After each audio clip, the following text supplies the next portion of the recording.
Bienvenidos a la iglesia La Casa del Alfarero en Edimburgo, Texas. Y ahora, entremos en la palabra de Dios para hoy. Buenos días a todos, ¿cómo amanecieron hoy?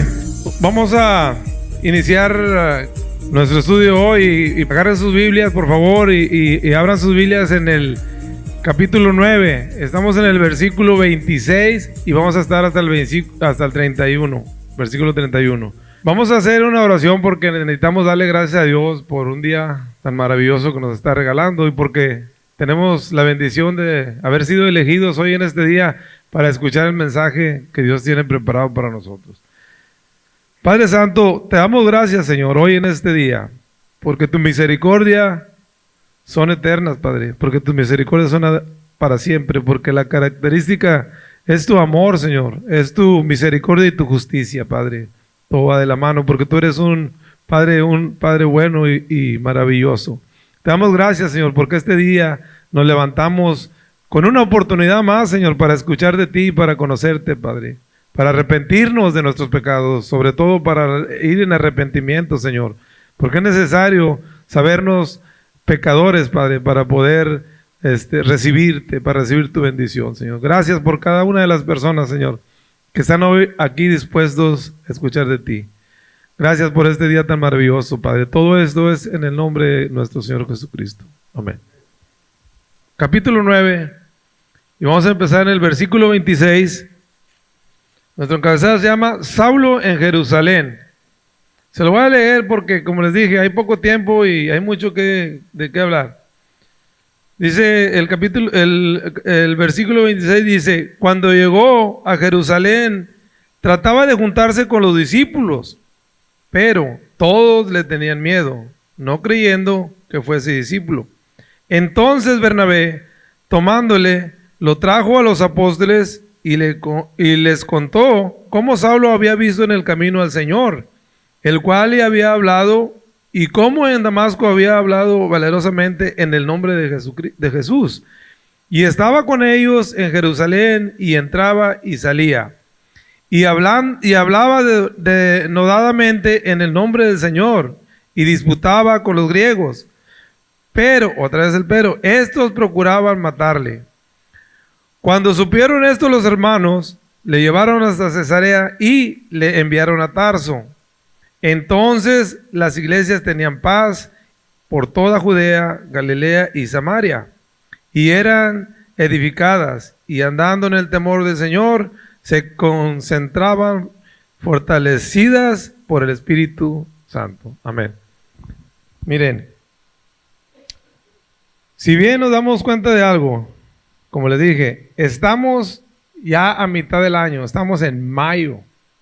Ya pasamos 9, ya estamos en los últimos, ¡ay, madre santa! Ya ven, ¿qué les dije? Ni yo me doy cuenta. Me dormí ayer y desperté hoy y no supe. ¡Ay, Señor Santo, perdón! Bueno, ya, para que vean, el tiempo va así, hermanos. Las decisiones que tomemos en el momento es aquí ahora, porque no hay mañana. Si Dios nos está dando una oportunidad más, el tiempo va corriendo y nos damos cuenta, pero la decisión es ahora. Entonces, igualmente estamos viendo cómo se nos están yendo los capítulos del libro de los Hechos, este libro tan maravilloso y revelador. Estamos rápido. Por lo tanto, vamos en el capítulo 9 y a punto de terminar. Faltan como dos temas para terminar, pero yo creo que ya sabemos de qué se trata el libro de los Hechos, ¿verdad? Por lo tanto, debemos acordarnos cositas que hemos visto en el libro de los Hechos. A mí siempre se me hace un poquito interesante tratar de dar dos, tres recordaditas. Y a veces se me da el tiempo en eso, pero creo que es necesario. Porque si estamos en un estudio bíblico, debemos de saber qué es lo que hemos ido pasando. Por eso es un contexto muy amplio el que debemos tener ya en la mente. Libro de los Hechos, capítulo 1. ¿Verdad? Nos habló acerca de las promesas de Dios que se iban a cumplir. Y en el capítulo 2, en el versículo 2, 5, algo así, ¿verdad, hermano? Creo que sí. Ahí en el capítulo 2, en el versículo 1 y 2, creo, el Señor cumple su promesa. Esa promesa que en el libro, en la profecía de Joel se había, ya estaba desde mucho antes profetizada, el derramamiento del Espíritu Santo. En el día de Pentecostés, recuerdan, vino el Espíritu Santo y se derramó sobre todos los apóstoles. Ahí se cumplió la promesa que el Señor había dicho desde mucho antes. Y nosotros debemos saber que el Dios al que nosotros seguimos es un Dios de palabra. Cuando el Señor promete algo, pueden pasar muchas cosas, pero se va a cumplir tarde que temprano, en el tiempo estipulado por Dios, claro. Ese es el cumplimiento de la promesa de Dios, la venida del Espíritu Santo, que es la profecía de Joel 2:28. No vamos a ir allá, pero vimos cómo fue también la vida de los primeros cristianos o de la iglesia naciente en el inicio, ¿verdad? ¿Cómo era? En unidad, en común acuerdo, en todo era todos para todos y todos en común. Claro, en la palabra de Dios, predicando al Señor Jesucristo vivo y resucitado. Entonces, ese es uno de lo que tenemos que recordar. Vimos también de cómo Pedro, el apóstol Pedro, después de ser un hombre que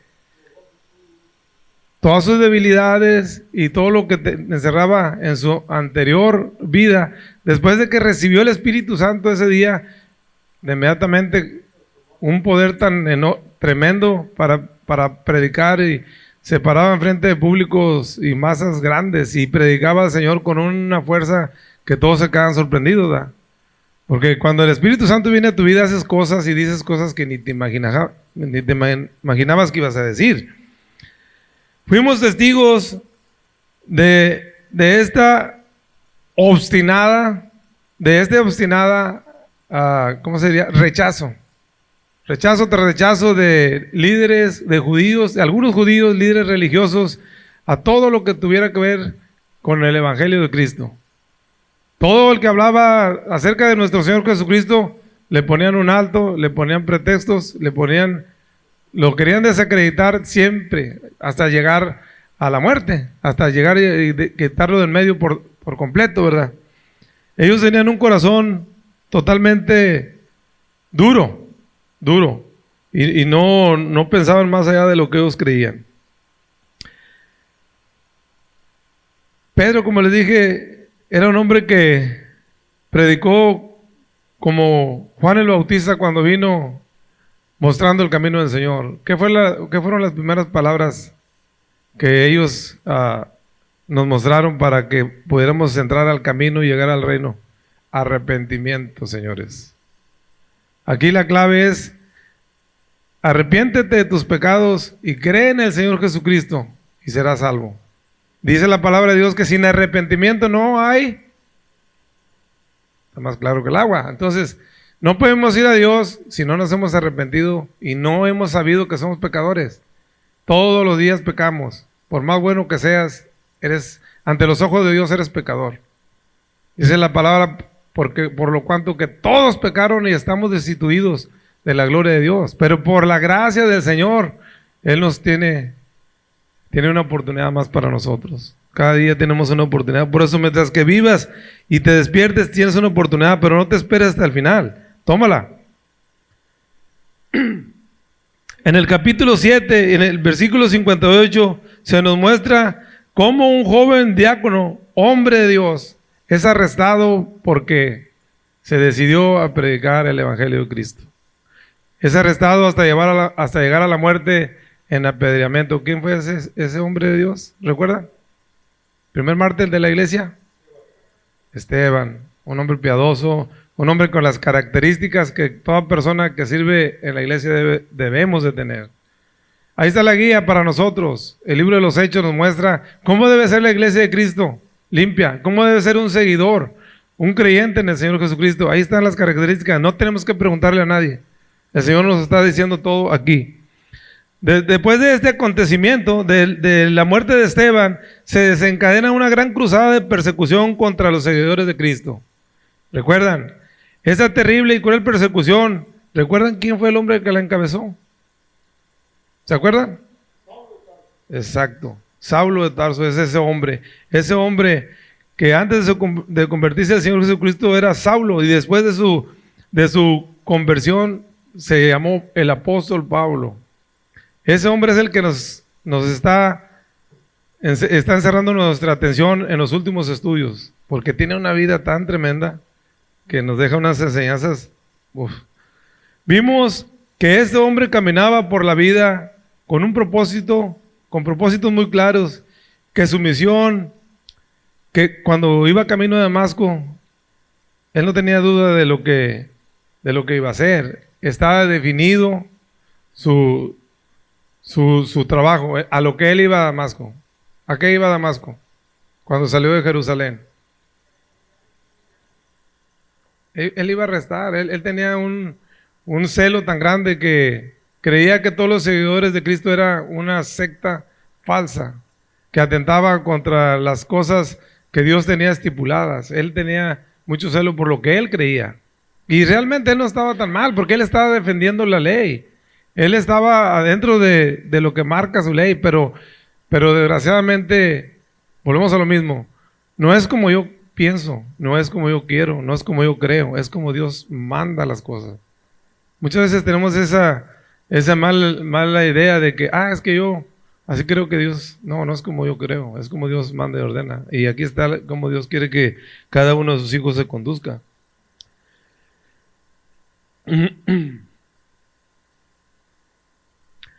Pero como vemos, al momento de ser tocado por la misericordia gloriosa del Señor Jesucristo, fue transformado en un nuevo ser, en alguien totalmente diferente, en alguien irreconocible.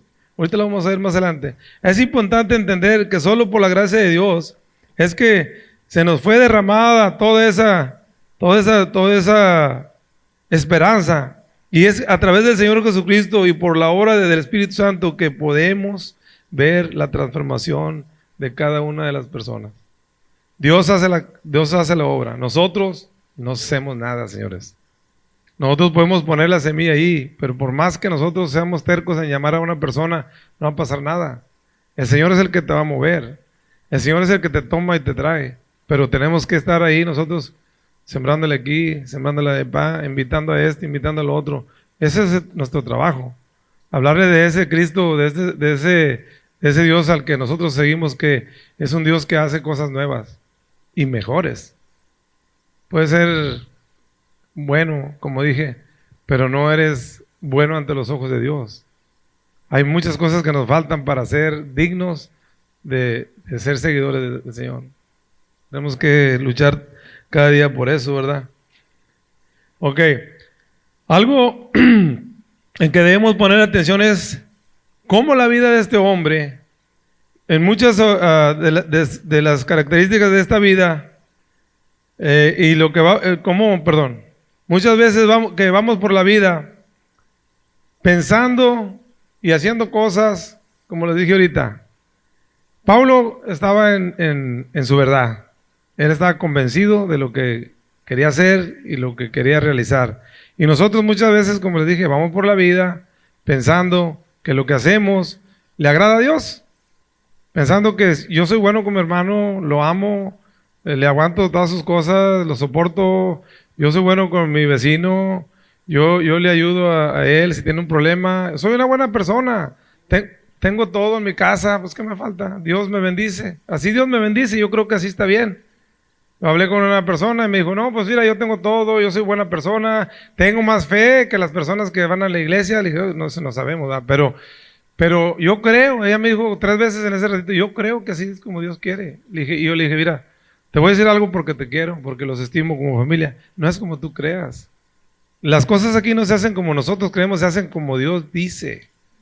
Entonces, ¿cómo vamos a saber cómo es como Dios dice que quiere que nos conduzcamos? Si nunca agarramos su palabra. Cuando tú lees, Dios se habla. Cuando tú oras, Dios escucha. Entonces, si tú nomás estás orando, Dios escucha. Tú nunca lo vas a dejar que hable porque nunca lees la palabra. ¿Cómo te vas a dar cuenta cómo es como que Dios quiere que tú te conduzcas por la vida? No puedes. Es imposible. Vas a sacar tus propias conclusiones y no se trata de eso. ¿Ok? Pero cuando tenemos ese encuentro con la verdad que es nuestro Señor Jesucristo, nos llevamos tremenda sorpresa. Y nos damos cuenta qué tan equivocados estábamos y qué tan lejos nos encontramos de Dios. Ahí es donde nos damos cuenta de la realidad. Nos damos cuenta que estamos sumidos en una total ignorancia y en una oscuridad de nuestro corazón. ¿Se ven? ¿Se fijan? No, si nosotros ya debemos saber todo eso porque hemos entregado al Señor nuestro caminar. Y la vida que tenemos santos pensábamos que era correcta. Pensábamos que porque yo amaba a mis hijos, me portaba bien, les proveía todo, no les faltaba nada, tenía mis amigos, tenía todo y le decía, Señor, gracias, Asana. Era todo lo que tenía que hacer y Dios así no es así. Cuando vienes a la palabra te das cuenta que la equivocación es tan grande, te sorprendes. Pero gloria al Señor porque tuvo misericordia de nosotros y nos llamó al arrepentimiento para perdón de nuestros pecados en Cristo Jesús y nos dio una esperanza de vida. Esa es la maravilla. Te llama al arrepentimiento y cree en el Señor Jesucristo y el Señor Jesucristo dice que Él es el Señor de la vida. Esa esperanza, ¿quién te la da? Nadie. Entonces, hermanos, pongamos atención en eso. Ok, dice el verso 26, como en el que comenzamos, dice que cuando Saulo llegó a Jerusalén, trataba, acuérdense de esa palabra, trataba de juntarse con ellos, con los discípulos, apóstoles, pero ellos no le creían. ¿Cuál era la razón por lo que no le creían? Hay una y mil razones, ¿verdad? Y aquí nos dice que le tenían miedo, ¿verdad? Y era justificado ese miedo, ¿sí o no? Era justificado porque era un hombre terrible. ¿Qué nos dice? Que respiraba muerte y maldecía. O sea, que estaba decidido a matar, a llegar hasta la muerte, para eliminar a todos los seguidores del Señor Jesucristo. Pues nomás de escuchar el nombre de Saulo, escóndete, córrele, vete por donde puedas porque él no tenía contemplación de nada. Dice que entraba a las casas, sacaba en rastras a mujeres y hombres. Y no creo que si había niños los iba a dejar ahí. Él llevaba parejo. Tenía su misión totalmente definida. ¿Okay? Y ya conocimos de Saulo. ¿Quién era ese hombre? Un hombre de carácter, un hombre que iba por lo que él quería. Ellos le conocían como un enemigo cruel de la iglesia, como el que asolaba y aterrorizaba a los seguidores de Cristo. Acuérdense lo que dijo en el capítulo 8, versículo 3. Vamos a ver para que recordemos un poquito de eso. Capítulo 8, versículo 3, y ahí nos dice que, miren, dice, Saulo asolaba a la iglesia y entrando casa por casa, arrastraba hombres y mujeres y los entregaba a la cárcel. La palabra asolar es algo muy importante. Asolar es cuando pasa un huracán y deja nada. Eso es una asolación total. Cuando viene una plaga a tu cultivo y te deja nomás mirando. Así era así era Saulo, un hombre terrible. Imagínense que no le iban a tener miedo. Ahora bien, esto era normal. El sentir de los creyentes y los discípulos era normal. Era normal que ellos desconfiaran de Saulo. Ellos, miren, ellos lo conocían por lo que era, ¿verdad? Pero se había ido 3 años después de que se convirtió al Señor, de que el Señor lo transformó. Y yo creo que no tenían muchas noticias de él, ¿verdad? A lo mejor escuchaban, pero no estaban seguros que había tenido un cambio tan fuerte. Entonces, ellos, pues el temor y el miedo los embargaba cuando escucharon, ahí viene Saulo. Ahora, ellos cómo iban a pensar si este hombre verdaderamente se había convertido, o era nomás que estaba fingiendo, o era una estrategia de él para infiltrarse. Si no pudo destruir la iglesia por afuera, siguiéndolos a todos, a lo mejor ahora si me infiltro, ahí voy a tener más oportunidad de exterminarlos. Ellos tenían mucha desconfianza y todo, y como les digo, es normal, eso es un sentimiento que nosotros debemos entender.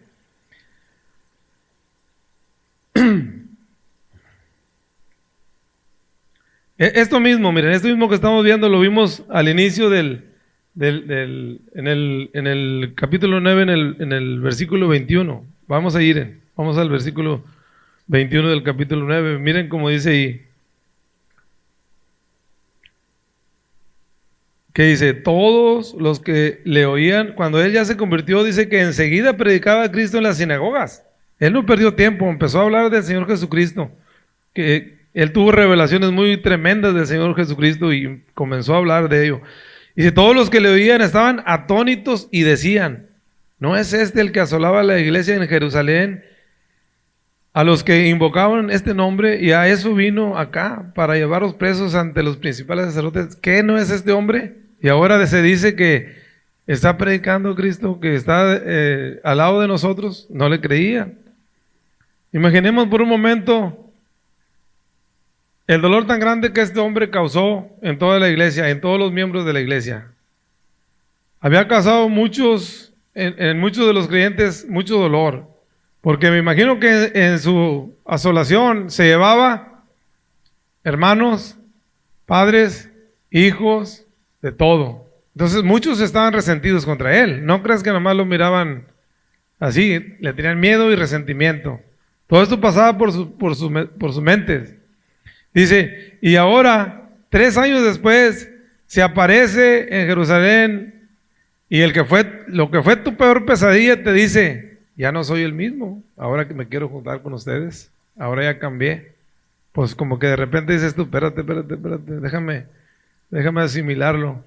Es por eso el rechazo que dice que él trataba de juntarse, y esto que esta palabra trataba nos lleva a pensar que no fue nomás una vez, que nomás no llegó y trató y ya, no. Es como nosotros, tratamos de hacer una cosa, no nos sale, la tratas de hacer otra vez, hasta que te sale. Entonces él, para cuando lo recibieron, y ahorita vamos a ver por qué lo recibieron, trató muchas veces. Lo que nos enseña aquí es que este hombre vino totalmente transformado y en humildad total. Miren, ¿hasta qué tiempo tengo? ¿Media? 35? Ok. Como ha notado usted, Pablo no se dirigió a ningún otro lado, sino que fue directamente a los discípulos y apóstoles. Él no fue con los que eran antes sus compañeros, él fue directamente con los seguidores de Cristo. Primeramente fue a ellos. ¿Por qué cree que fue a ellos? ¿Por qué usted piensa que él tomó esa decisión de ir ahí con ellos luego? Por una razón, porque él tenía la necesidad, como ahora creyente y seguidor de Cristo, de compartir, convivir, interactuar con personas que pensaran y creyeran en el mismo Dios o que creyeran en lo mismo que él creía ahora. Él tenía la necesidad de explicarles todo lo que había vivido con el Señor Jesucristo, todas las experiencias que tuvo, porque tuvo muchas experiencias, no nomás fue el encuentro en camino a Damasco y que se le apareció el Señor y le habló y le reveló cosas. Ahorita vamos a ver, me encantó y lo tuve que traer al estudio porque una revelación tan tremenda que le dio el Señor Jesucristo a Pablo. Ahorita van a ver. Y dice, él tenía la necesidad de compartir todas sus experiencias con ellos. Esto nos muestra el cambio que ocurrió en su corazón y nos enseña que todo creyente convertido de verdad siente esa necesidad. Todos nosotros debemos tener la necesidad de estar aquí juntos y platicar de lo mismo y compartir de lo mismo, y las experiencias que tú hayas tenido, compártelas y platícalas. ¿Para qué? Para edificarnos unos con otros. Esa es la importancia de nosotros congregarnos y de ser como familia y hablarnos de vez en cuando. Mi hermano me habla, hey, te quiero mucho, pues yo también te quiero mucho, chiquito. Es cosa bonita cuando alguien te dice, te quiero mucho, Dios te bendiga, y te hablan entre semana, te invito a un café, ¿verdad? Es algo hermoso, ¿no? Y es como te sientes bonito y luego platicas de la palabra de Dios, pues no hay otra plática que puede haber entre nosotros. Ok. Pablo está mostrando con su accionar una característica que todo creyente debe tener: humildad. Él también era un apóstol. Él llegó en total humildad y poniéndose abajo de los demás. Él podía haber dicho, miren, las características que conocemos de este hombre es un hombre con un intelecto superior a todos los que hemos visto aquí. Él dominaba 3, 4, 5 idiomas, él estudió 3, 4 títulos, 4. Él tenía todo el conocimiento intelectual que nosotros ni podemos imaginar. Era un hombre sumamente preparado. Ese podía haber, llegando con los demás apóstoles, pues yo también soy apóstol, pues. Yo tengo más grado que ustedes, yo también fui recibido por el Señor Jesucristo. A mí me reveló cosas extraordinarias. A mí me escogió para un propósito. Yo fui un instrumento escogido especialmente para los gentiles y los reyes. Él podía haber hecho gala de todo eso. Mas sin embargo, lo estamos viendo en total humildad. Un hombre que tenía transformado su corazón. Tenemos ejemplo de eso, hermanos. Vamos al libro de Gálatas, miren, eso es lo que les digo. Me gusta mucho ese porque me sorprendió bastante. Vamos al libro de Gálatas, capítulo 12. Cuando lo tengan, ese sí ayúdenme para que vean. Segunda de Gálatas 12, 16.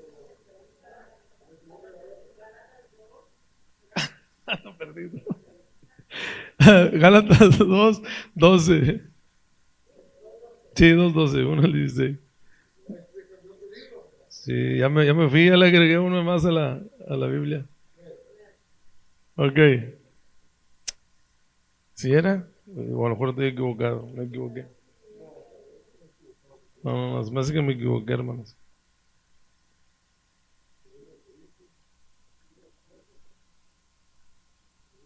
Se me hace que sí era 2 de Corintios, perdonen.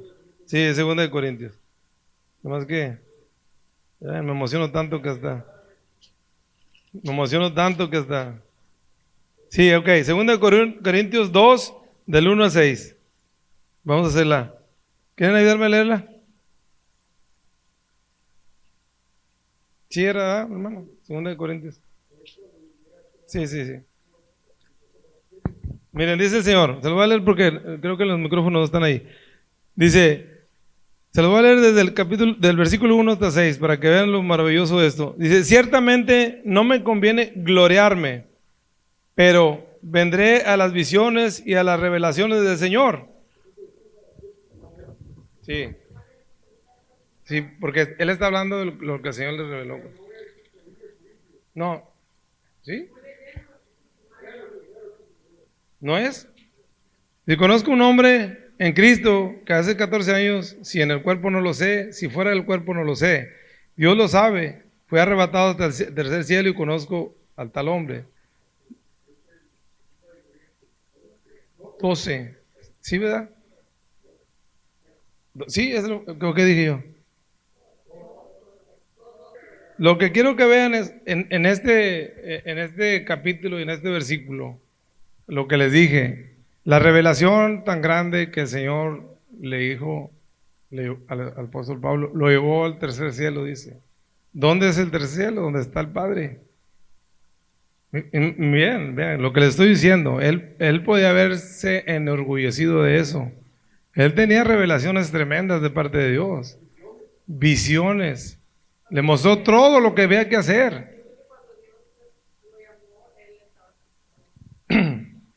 Imagínate. Pero él dice que muchas cosas que hay ahí que no se le es dado al hombre revelarlas. Eso es nomás para que tú sepas dónde estás pisando, dónde estás caminando, quién es tu Dios. Entonces, a lo que voy es, quería que viéramos esto, porque la humildad de este hombre nos debe llamar mucho la atención. Sí, así, dice que no le conviene gloriarse, porque no es para él la gloria. Pero para fortuna de Saulo, como lo vemos vamos otra vez para atrás a nuestro encabezado. No, pero ya les expliqué que está muy largo, se me va a acabar el tiempo, perdónenme.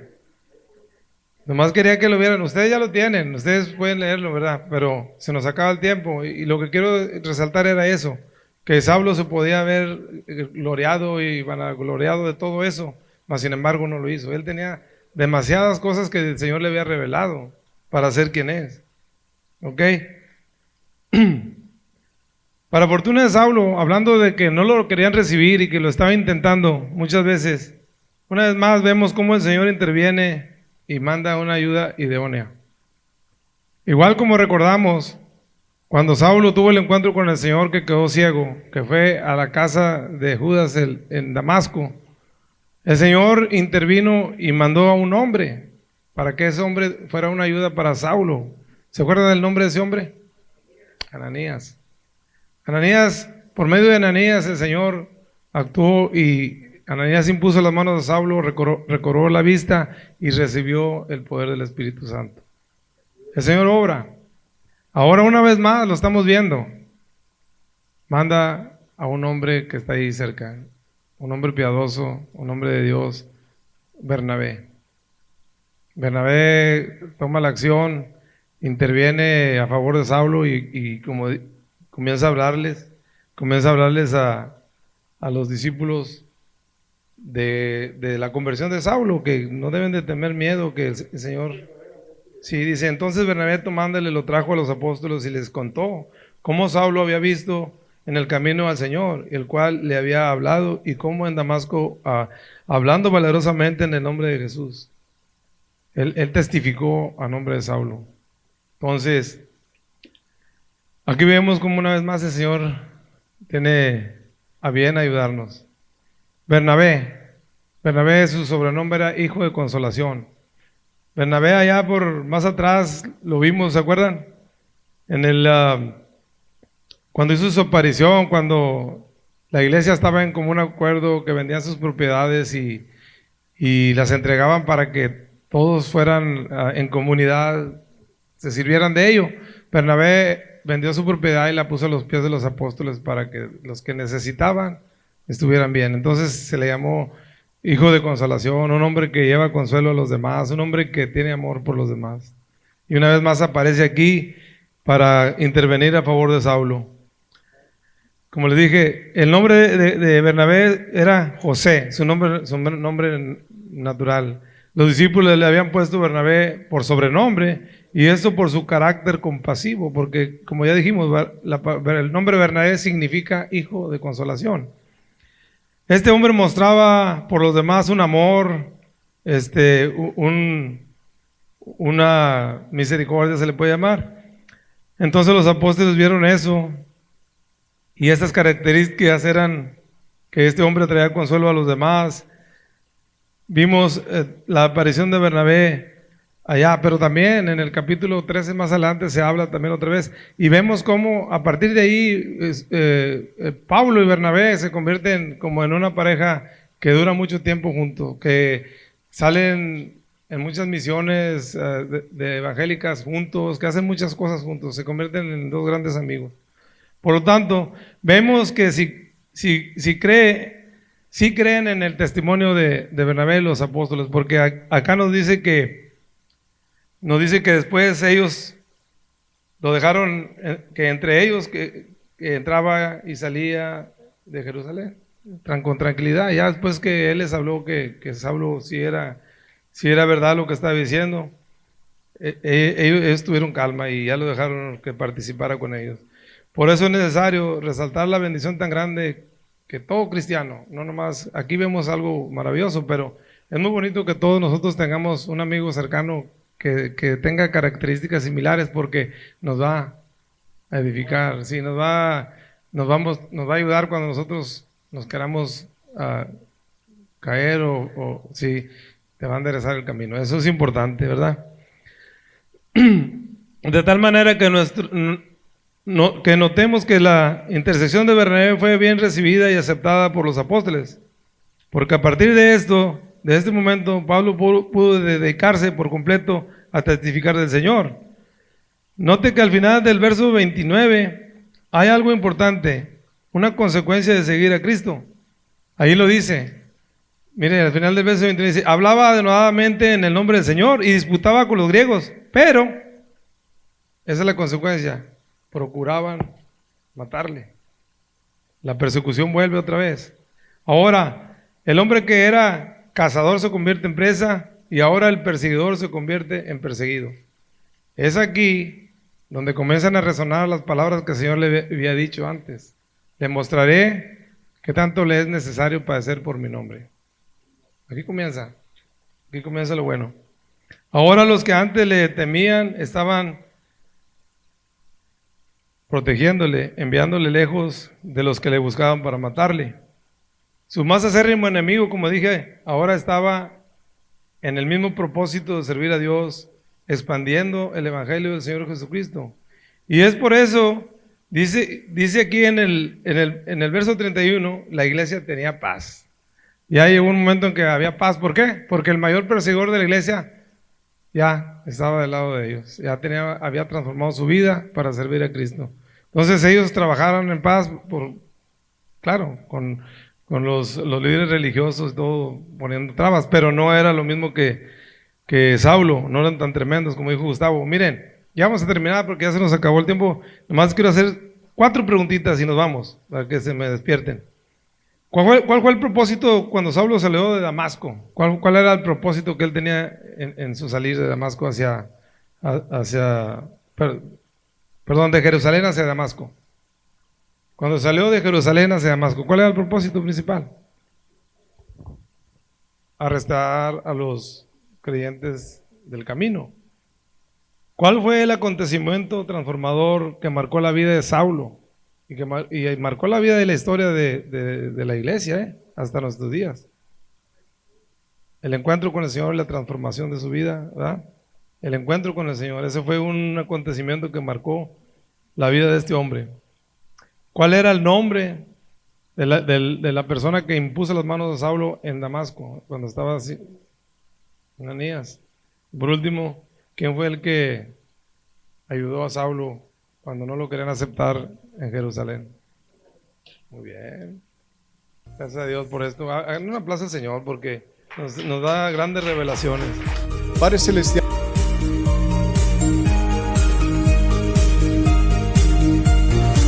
Gracias por escuchar el mensaje de hoy.